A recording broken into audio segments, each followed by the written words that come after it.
Hey, welcome to another St. Stephen Spotlight.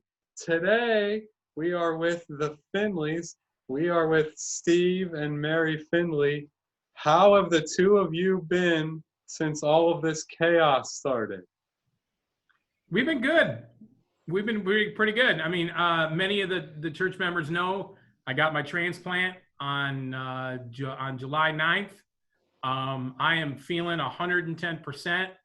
I'm feeling I got tons of energy, and although the rest of the year has been pretty rotten, that aspect for me has been that's been the silver lining. So. And just to be clear, I think the whole time that I've known you, you've been on the transplant list. So it's been at least 5 years. It's been about, it was about, I was on the list for 5 years and I was on dialysis for 4.5. So, yeah. And Mary, how have you been through all this chaos of not just the world around us, but also in your own home? Exhausted. So But if it's you're getting easier. He's able to do more and more every day. He's allowed to drive now, so it's not all on me. But yeah, it's been getting a little bit easier. so your energy has decreased while his is building up, and yeah, Yes, I don't know if that's good or bad, but I take a lot of naps. I like it. That's a good idea. So who during all of this chaos, as you all know, we have not met together as we would have normally. Who during this time have you been able to stay in touch with, or can you give us any updates on anybody else and how they're doing? Well, our Men in Mission group has been meeting every Saturday online pretty faithfully since this whole thing has started. So, all those guys I see on a pretty regular basis. I've had extensive conversations with Tim Taylor because he's been over like for the last month trying to fix my AC. That's a whole nother story. So I've seen him quite a bit. We've seen, my friends from outside of church. I've seen them quite a bit. Of course, we've actually seen pretty much all of our family. My brother from New York came in actually the weekend I got my transplant. So I didn't see him. Everybody else did because I was in the hospital. My sister-in-law, after my transplant, she came and stayed with us for a couple weeks. She was a true blessing. So yeah, we've seen, and I've stayed in touch with, pretty much some of the Sunday school people I've talked to a little bit here and there. I've talked to Mary Appleby a couple times. So I've tried to, where I can, where it's possible, but it's, this virtual world is a lot more difficult. It's so much easier walking into church and just being like, oh, hey, sharing that. We've gotten a lot of cards and letters from people from church, which we truly appreciate. Yeah, for sure. Yeah, the people of St. Stephen this is a great community, and you all love each other and do so well at supporting one another. But I agree with you, Steve. It's impossible to really replace walking in and just seeing the smile. I know it's not quite there yet, but it's one of these days we're going to be back to doing that together. Well, pandemics don't last forever. History has shown us that they all go away. Even the bubonic plague went away at some point. So it's inevitable that. Well, I've heard rumors that people have had the bubonic plague in the last few weeks. I don't know if people are just going crazy or what, but I've heard this in the news that had like a resurgence. So don't, be careful out there, I guess. Yeah, watch out for the plague. Yeah. So how long, could you remind me and then all the folks that watch this, how long you all have been members of St. Stephen and about when you started coming here? I have been a member since 2000. I'm going to say 2004, 2005, okay. Somewhere in that range. My aunt was a member long before that. Her name was Catherine Morgan. So there may be a couple people out there who remember her. And then my mom joined St. Stephen's, and then when we moved back to Ohio, we joined as well. And then of course when Mary and I got married, she came along and joined the church as well.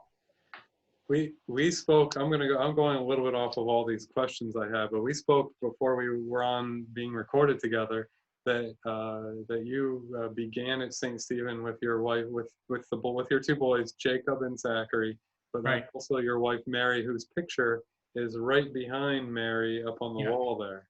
Right. Yeah. And that is that's a painting that was done by the lead artist from Hallmark. She had heard the story of what happened with Mary, and she just felt compelled to do a painting. So I sent her a couple pictures, and she did that for us for free. It's absolutely gorgeous. Mm-hmm. And it hangs in our dining room, and it's a great reminder that, you know, she's always with us in some form or fashion, and she's never far from our thoughts. Mm-hmm. Yeah, so you all have weathered all sorts of storms with all the news and all the stuff we have going on around us, but you've been going through this stuff for years and years, and to me, you're really strong, resilient people. So that's part of what you bring to St. Stephen. And also, you do a lot with Sunday school, and have always, as long as I've been here, been participated in teaching and that sort of thing too. Well, you know, one of the favorite memes that I like to share on Facebook, and I share it usually about once a month, is the one that says, you know, it says in the Bible 365 times, "Do not be afraid."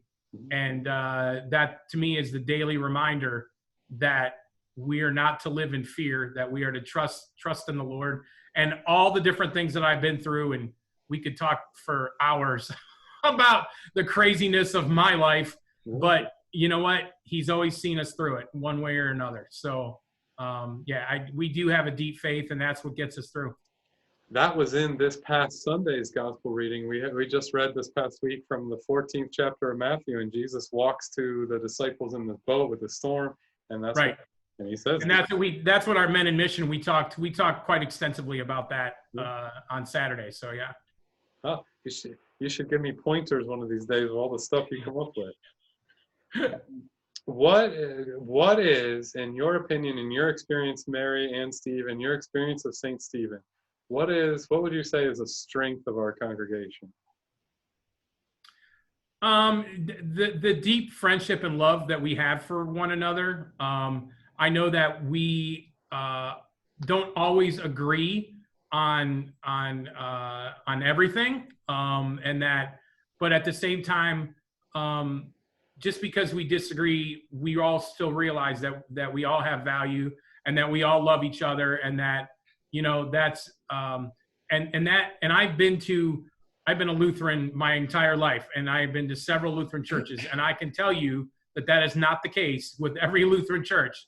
And I've seen some pretty deep divisions over everything from politics to the way the church is run to everything. And I think that one of our biggest strengths is the fact that we can communicate with one another and realize that we can come to some kind of consensus. Mine is when I first started coming to St. Stephen with Steve and the boys, everybody was very, very open, willing to accept me as Steve's wife and the boys' stepmom, but was never really called stepmom with the boys. It was just always mom. Mm-hmm. Mommy was Mary, and I'm mom.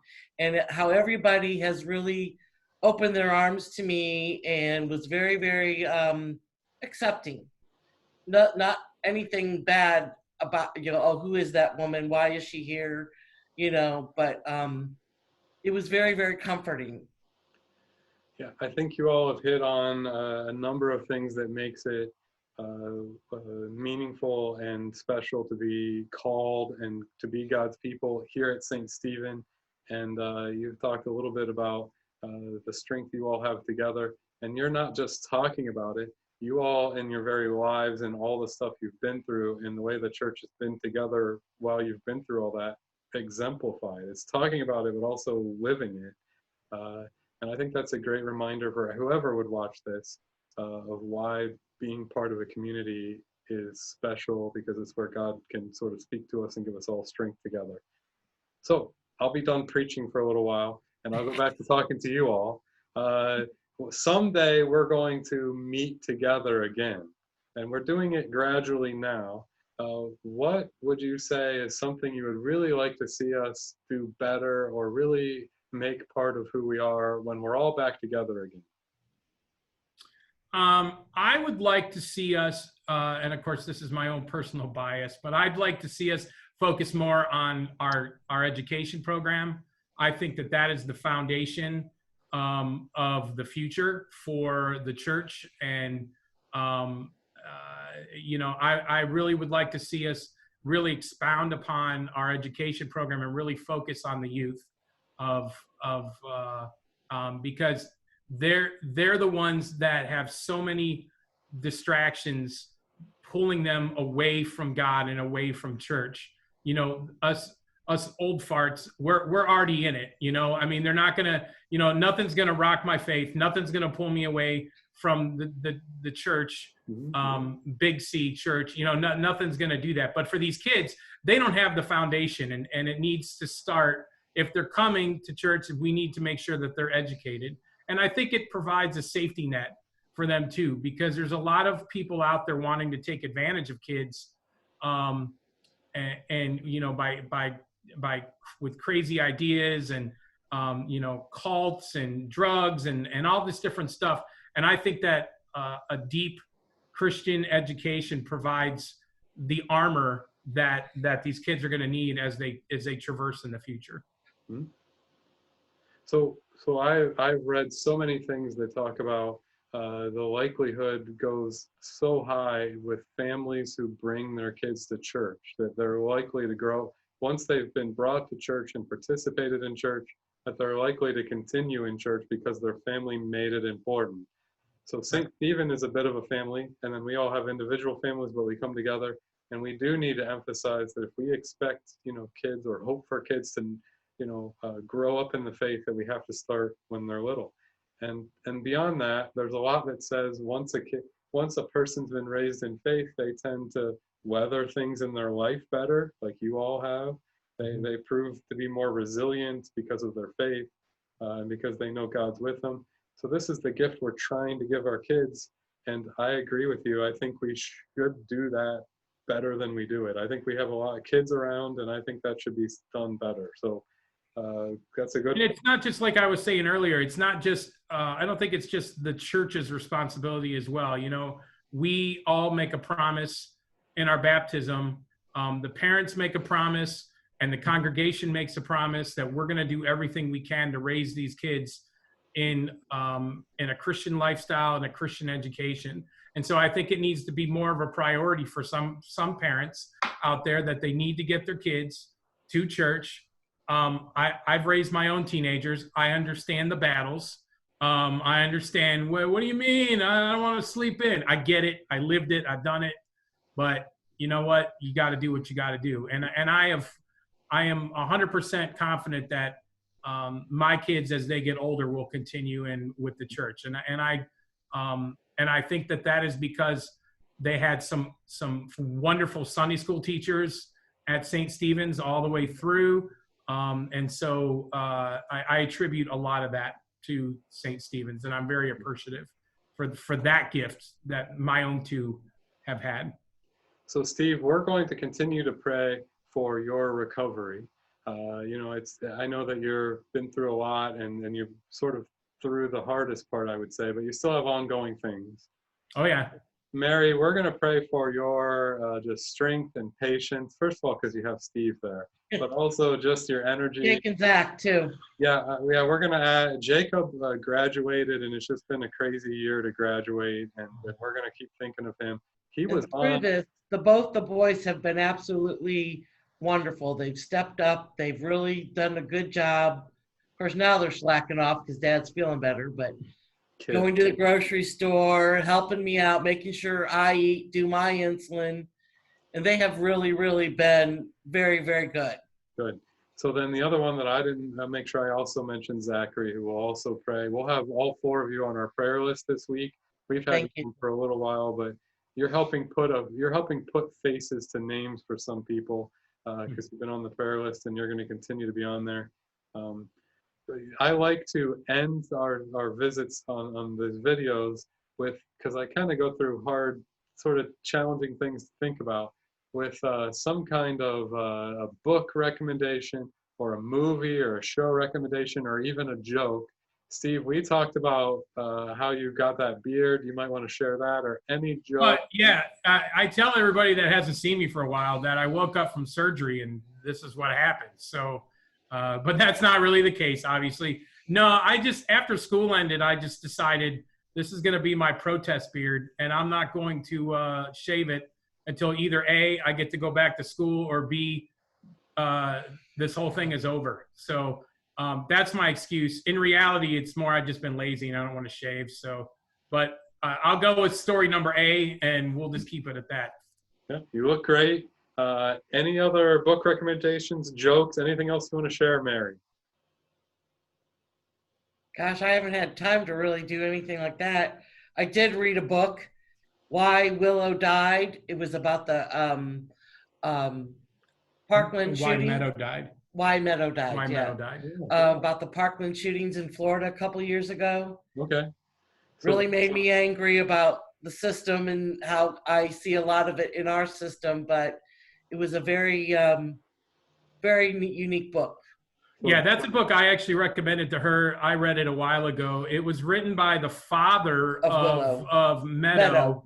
And she was one of the people that was shot in the Parkland shooting. And he basically wanted to find out what happened.